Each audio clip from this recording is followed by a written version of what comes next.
हे काय तुम्ही महापुरुषाचा उदो उदो करतात, अभिनंदनाची गोष्ट आहे. परंतु अण्णाभाऊ साठे असतील, बिरसा मुंडा असतील, शाहू महाराज असतील, अन्य काही महापुरुष असतील, या महापुरुषांचा आदर्श करताना, यांच्या विचाराचा प्रचार करताना फुले शाहू आंबेडकरांची विचारधारेची किनार असल्याशिवाय हा प्रचार आपल्याला भाजीत नसलेल्या मिठा प्रमाण आहे, असं माझं मत आहे.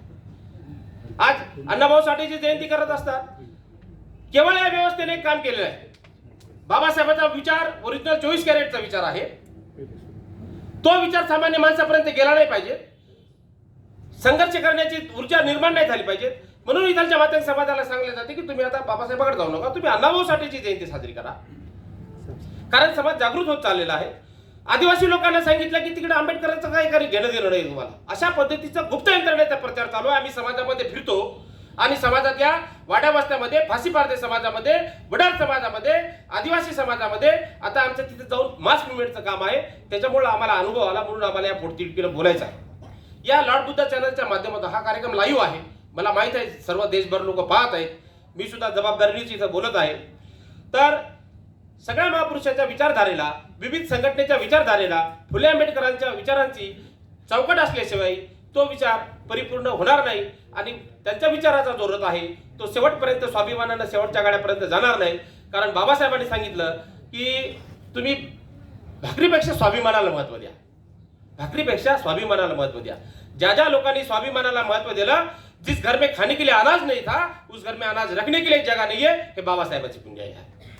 म्हणजे ज्या घरामध्ये भाकरीसाठी तरसणारा माणूस आज तो हजारो लोकांना दान करतो, चांगले कपडे घालून फिरतो, ही एक बाबासाहेबांची पुण्याई आहे. अशा पद्धतीचं माझं मत आहे.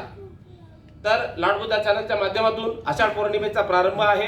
प्रारंभ दिवसाच्या माध्यमातून लॉर्ड बुद्धा चॅनलला अतिशय परिश्रमातून हा कार्यक्रम घडून आणलेला आहे. या कार्यक्रमाला खरं तर देवेंद्रजी फडणवीस उपस्थित राहणार होते, परंतु त्यांच्या काही तांत्रिक अडचणी असतील, अमित शहा साहेबांचा दौरा तिकडे असल्यामुळं ते नाही आले, त्याचा काही विषय नाही. तर मी बिगर सातबारा शेतकरी संघटनेचा एक अध्यक्ष म्हणून संबंध महाराष्ट्रामध्ये छोट्या मोठ्या वर्गासाठी काम करत असतो. ज्या लोकांकडे जमीन आहे परंतु त्या जमिनी त्यांच्या नावावर नाहीत. भारत हा कृषीप्रधान देश आहे. इथलच्या सरकारला आमच्या नेहमी निवेदनाच्या माध्यमातून मागणी असते की भारत हा कृषीप्रधान देश आहे. देशातील प्रत्येक माणसाला जमीन आवश्यक आहे. जसं यापूर्वी महाराष्ट्राचे मुख्यमंत्री देवेंद्र फडणवीस असताना आम्ही तो मोर्चा काढला आणि सरकारला सांगितलं की सर्वांसाठी घरे 2022चं तुम्ही धोरण घोषित केलं, त्याच धर्तीवर सर्वांसाठी शेतीचं सुद्धा तुम्ही धोरण घोषित करा आणि जे काही नवबौद्ध घटक आहे, आदिवासी घटक आहे, जो भूमिहीन आहे त्याला जमीन मिळाली पाहिजे. तर हा प्रश्न करत असताना 2 मिनिटं घेऊ द्या. वेळ फार. संविधान चौकामध्ये विविध मुद्दे घेऊन आमरण उपोषणाला बसलो.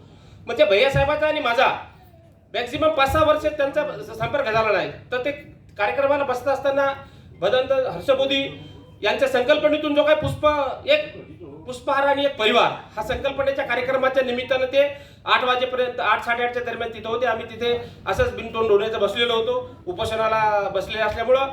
तर मग अचानक मला भैयासाहेब तिकडे जाताना दिसले. मी भैयासाहेबांच्या लगेच आम्ही 4-5 लोक गेलो. भैयासाहेबांना बोललो, भैयासाहेब कसे तुम्ही काय का विचारपूस केली. आणि भैयासाहेबांनी आणि भदंत हर्षबोधी भंतेजीने आमच्या समस्या ऐकून घेतल्या. समस्या ऐकून घेतल्याच्या नंतर खरोखर आता भंतेजी स्टेजवर आहेत. मी काही याच्यामध्ये अतिशयोक्ती अजिबात करणार नाही. वस्तुस्थिती मांडण्यासाठी काही विषय नाही. भंतेजीनं आमच्या समस्या ऐकल्याच्या नंतर ताबडतोब आम्हाला ज्या ज्या डिपार्टमेंटशी बोलायचं होतं, ते देवेंद्र फडणवीस असतील, त्याच्यानंतर नितीनजी गडकरी साहेब असतील, त्यांच्या निवासस्थानावर येऊन आमची मागणी तिथं त्यांनी ठेवली. आणि तेव्हापासून आम्हाला असं वाटलं की यार आपण एवढा मोठा रस्त्यावरची लढाई लढणारी माणसं आहे. कलेक्टर, DSP, कमिशनर शिवाय आम्हाला कोणता साधा मंत्री भेटत नाही. आणि भंतीजी डायरेक्ट नितीन गडकरीच्या समोर आमचं तिथं केंद्राच्या निवेदन मांडलं. आणि निवेदनच मांडलं नाही तर आम्ही जे 2-3 दिवसापासून उपोषणाला बसलेली उपोषण असल्यावर उपाशीच होतो. असं काय म्हणजे काय भाकरी नव्हती अशातला भाग नाही. खाण्यापिण्याची व्यवस्था होती पण उपोषण होतं. तर भंतेजीनं आणि आमच्या ज्योतिताई बेले या सगळ्या महिला मंडळांनी लगेच आमच्या कामाची दखल घेतली. आम्हाला तिथं चांगल्या पद्धतीचं दर्जेदार भोजन दिलं. तेव्हापासून या संकल्प अभियानामध्ये माझ्या मनामध्ये चांगल्या पद्धतीची आत्मीयता निर्माण झाली. आणि अशाच पद्धतीचं लॉर्ड बुद्धा चॅनलचे आमचे सचिनजी मुन साहेब आहेत. मागच्या आठवड्यामध्ये त्यांची आमची इथं भेट झाली. त्यांना सुद्धा मी सांगितलं की लॉर्ड बुद्धा चॅनल हे एक देशातील फार मोठं चॅनल आहे. या चॅनलच्या माध्यमातून दलित, आदिवासी, OBC, भूमिहीन, बेघर या लोकांच्या न्यायासाठी कुठेतरी सरकारकडे भांडण्यासाठी आम्हाला तुम्ही मदत करा, अशी मी त्या सचिन मूल साहेबांना भैयाजी खैरकरांना विनंती केली आणि त्यांनी आमच्या विनंतीला मान देऊन लगेच आमचं शिष्टमंडळ देवेंद्र फडणवीस यांच्याकडे नेण्यासाठी सगळी मोठ्या म्हणजे आतुरतेनं आणि चांगल्या प्रयत्नाने त्यांनी प्रयत्न केले. आज ते दुर्दैवानं आम्ही इथं आल्यामुळे ते फडणवीस इथं आले नाहीत, तर इथं जरी नाही आले परंतु घरी जाऊन सुद्धा ते आम्हाला मदत करतील अशी मी या कार्यक्रमाच्या माध्यमातून विनंती करतो. आणि या कार्यक्रमाचे अध्यक्ष आपले पोद्दार साहेब, मुंबईचे प्रतिनिधी सुमित खोबरे